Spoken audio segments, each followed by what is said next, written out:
C'est une journée qui a changé le monde. Le 11 septembre 2001, des terroristes détournent 4 avions de ligne. En moins d'1h30, ils les font s'écraser contre les tours du World Trade Center, le Pentagone et dans un champ de Pennsylvanie. Ces attentats sont les plus meurtriers que le monde ait connus. Nous allons raconter cette journée historique. Comment 19 terroristes ont mené ces attaques au cœur de la première puissance mondiale. Ce mardi 11 septembre 2001, tôt le matin, 10 d'entre eux rejoignent l'aéroport de Boston. 5 sont passagers du vol 11. Ils décollent juste avant 8 heures. 5 autres terroristes ont embarqué dans un second avion, le vol 175. Ils décollent un quart d'heure plus tard. À ce moment-là, dans le premier avion, les pirates ont déjà pris le contrôle de l'appareil. Une hôtesse abritée à l'arrière de l'avion contacte sa compagnie aérienne.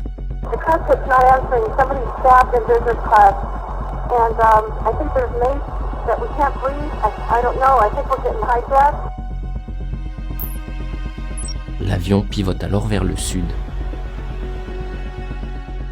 L'un des terroristes s'exprime depuis le cockpit.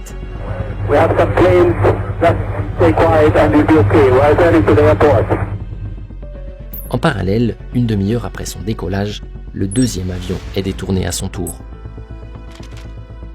Selon le rapport officiel consacré aux attaques, les terroristes ont réussi à introduire des couteaux et du gaz lacrymogène à bord des 2 vols.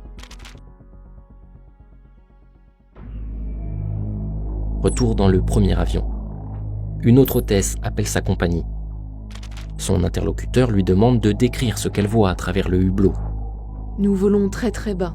Nous volons bien trop bas. Oh mon Dieu, nous volons beaucoup trop bas. La conversation s'interrompt. Au même moment, 2 Français tournent un documentaire consacré aux pompiers new-yorkais. Quand soudain...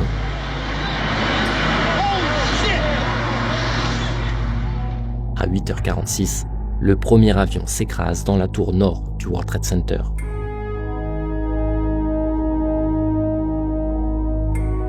Dix minutes plus tard, le président américain George W. Bush, en visite dans une école en Floride, est discrètement prévenu du crash.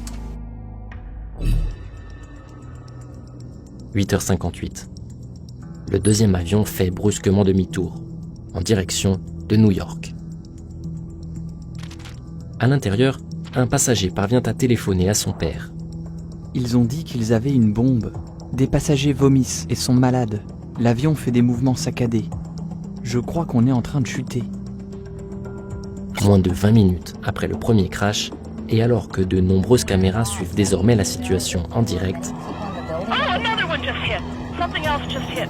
l'avion frappe la seconde des tours jumelles.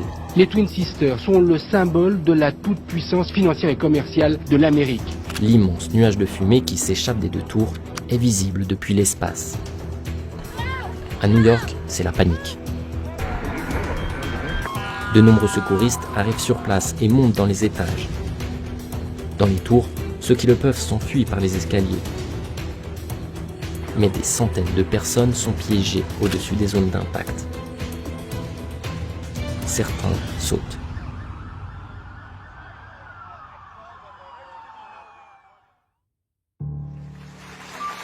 Le président Bush prend la parole.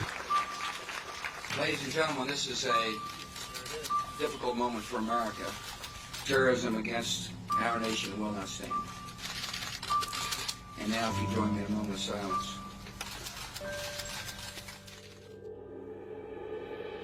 Une heure après avoir été touchée par le second avion, la tour sud s'effondre.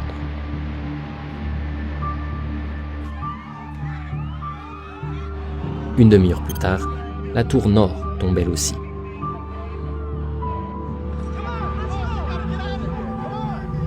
Mais ce jour-là, New York n'est pas la seule cible visée.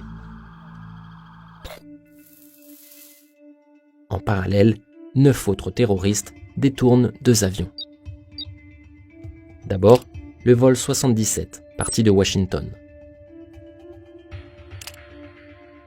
Une demi-heure après son décollage, les pirates lui font faire demi-tour.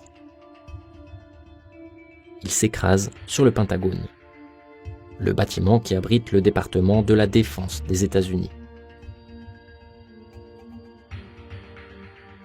Enfin, le vol 93. Après 1h15 de vol, les pilotes envoient des messages d'alerte.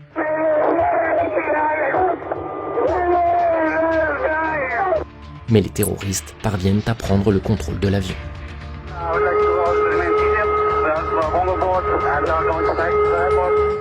Une lutte s'engage avec les passagers.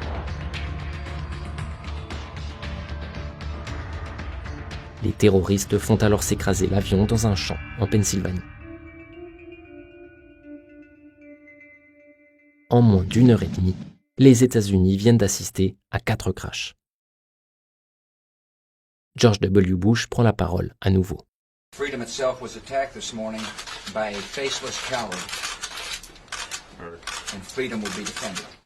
U.S. officials are saying that they now have new and specific information. Dans l'après-midi, un nom commence à être évoqué dans les médias. Good indications that people with links to Osama bin Laden may have been responsible for these attacks.